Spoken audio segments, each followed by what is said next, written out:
నమస్తే ఫ్రెండ్స్, నేను మీ Swathi. Welcome back to our channel Swathi home thoughts.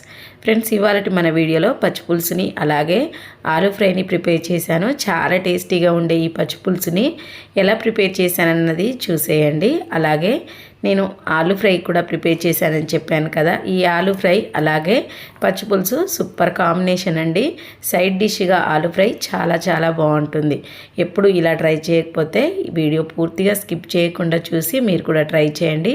చాలా చాలా బాగుంటుంది. పచ్చి పులుసు ఎంతోమందికి ఇష్టం అండి. ఎలా చేశానో చూసేయండి. ఇక్కడ నేను 1/2 kg వరకు ఆలుని తీసుకొని చిన్న చిన్న ముక్కలుగా కట్ చేసి ఇలా వాటర్లో వేసుకున్నాను. ఇలా మనకు నచ్చిన సైజులో పీసెస్గా కట్ చేసుకోండి. సన్నగానైనా కట్ చేయొచ్చు, ఇలా కొద్దిగా లావు పీసెస్గా కూడా కట్ చేయొచ్చు. అలాగే ఒక పెద్ద సైజు ఉల్లిపాయ తీసుకొని ముక్కలుగా కట్ చేసి పక్కన పెట్టుకోండి. ఇప్పుడు దంచడానికి చిన్న రోల్ తీసుకొని ఒక 6-7 ఎల్లిపాయలు, టేస్ట్కి సరిపడా సాల్ట్, కారం వేసుకొని ఇలా కొద్దిగా బరకగా దంచి పక్కన పెట్టేసుకోండి. ఇప్పుడు పొయ్యి మీద ఆలు ఫ్రై కోసం మందం ఉన్న కళాయిని పెట్టుకొని కళాయి వేడి చేసుకొని ఆ తర్వాత 2 టేబుల్ స్పూన్ల వరకు ఆయిల్ వేయండి. ఆయిల్ వేడయ్యాక 1 స్పూన్ వరకు తాలింపు గింజలు వేసుకొని దోరగా ఫ్రై చేసుకోండి. ఇలా ఫ్రై చేసుకున్న తర్వాత కట్ చేసి పెట్టుకున్న ఉల్లిపాయ ముక్కలు వేసి కలర్ మారేంత వరకు ఫ్రై చేసుకోండి. ఇలా కలర్ మారిన తర్వాత ఇందులో మనం కట్ చేసి పెట్టుకున్న ఆలు ముక్కలు మొత్తం వేసేసుకోండి. ఇలా వేసేసుకొని ఆయిల్లో బాగా కలిసేలా కలుపుకున్న తర్వాత ఇందులో ఒక రెబ్బ కరివేపాకు వేయండి. ఇలా కరివేపాకు ఒకసారి వాష్ చేసుకొని కరివేపాకు వేసుకొని బాగా మిక్స్ చేసుకొని మంటను మీడియం ఫ్లేమ్లోనే ఉంచుకొని మధ్య మధ్యలో మూత తీసుకుంటూ కలుపుకుంటూ ఒక 5 నిమిషాల వరకు ఫ్రై చేసుకోండి. ఇలా 5 నిమిషాల తర్వాత మరొకసారి కలుపుకోండి.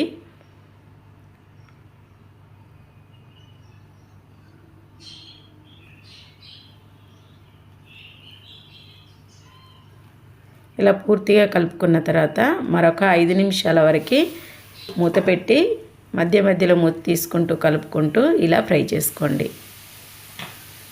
ఆల్మోస్ట్ మనకి ముక్కలు మెత్తపడిపోయాయి. ఇప్పుడు ఈ టైంలో కొద్దిగా మనం దంచి పెట్టుకున్న కారం అలాగే ధనియా పౌడర్ వేసుకున్నామంటే టేస్ట్ చాలా బాగుంటుంది. సింపుల్గా అయిపోతుంది. సింపుల్గా ఉన్న టేస్ట్ చాలా బాగుంటుందండి. ఇలా మనం దంచి పెట్టుకున్న ఎల్లిపాయ కారం మొత్తం వేసేసుకోండి. వేసుకొని ఇందులో టీ స్పూన్ వరకు పసుపుని యాడ్ చేయండి. ఇలా యాడ్ చేసి ముక్కలకు ఉప్పు, కారం, పసుపు బాగా పట్టేలాగా కలిపేసుకొని కారం పచ్చివాసన పోయేంత వరకు ఫ్రై చేసుకోండి. ఒక 2 నిమిషాలు ఫ్రై చేసుకున్నారంటే కారం పచ్చివాసన పోతుంది. ఒక 2 నిమిషాల తర్వాత 1 టీ స్పూన్ వరకు ధనియా పౌడర్ వేయండి.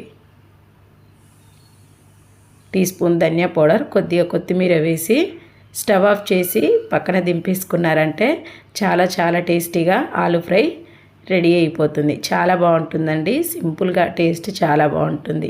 ఒకసారి ట్రై చేయండి. ఇప్పుడు పచ్చిపులుసు ప్రాసెస్ చూడండి. నేను ఇక్కడ ఒక పెద్ద సైజు నిమ్మకాయ సైజు అంతా చింతపండుని తీసుకొని ఇలా గుజ్జు తీసి మన పులుపు తగ్గట్టు వాటర్ వేసుకోండి. ఇలా వాటర్ వేసుకొని ఇందులో ఇక్కడ ఉన్న ఇంగ్రీడియంట్స్ మొత్తం యాడ్ చేసుకోండి. చిటికెడు కారం, బెల్లం ముక్క, సాల్ట్, కొత్తిమీర, అలా కట్ చేసి పెట్టుకున్న ఉల్లిపాయ ముక్కలు అన్నీ వేసేసుకోండి.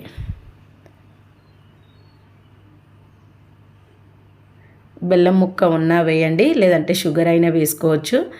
పులుపు ఓగర్ లేకుండా ఉంటుంది. చాలా చాలా బాగుంటుంది. ఇలా చిటికెడు కారం వేసి ఇప్పుడు తాలింపు పెట్టుకోండి. తాలింపు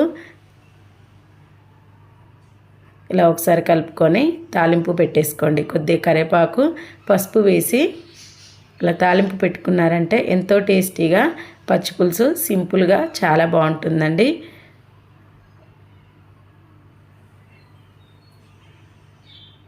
అంతే అండి. ఇలా తాలింపు వేసేసుకోండి. చాలా టేస్టీగా మనం పచ్చి పులుసుని ఆలు ఫ్రైని ఈజీగా టేస్టీగా ప్రిపేర్ చేసుకోవచ్చు. మీరు ఎలా ప్రిపేర్ చేస్తారన్నది నాతో షేర్ చేసుకోండి. అలాగే నేను ఎలా ప్రిపేర్ చేశానన్నది మళ్ళీ నాతో షేర్ చేయండి. కామెంట్ బాక్స్లో కామెంట్ చేయండి. ఈ రెసిపీస్ మీకు నచ్చినట్లయితే ఒక లైక్ చేయండి. మరిన్ని టేస్టీ ఈజీ రెసిపీస్ కోసం స్వాతి హోమ్ థాట్స్ ఛానల్ని సబ్స్క్రైబ్ చేసుకోండి.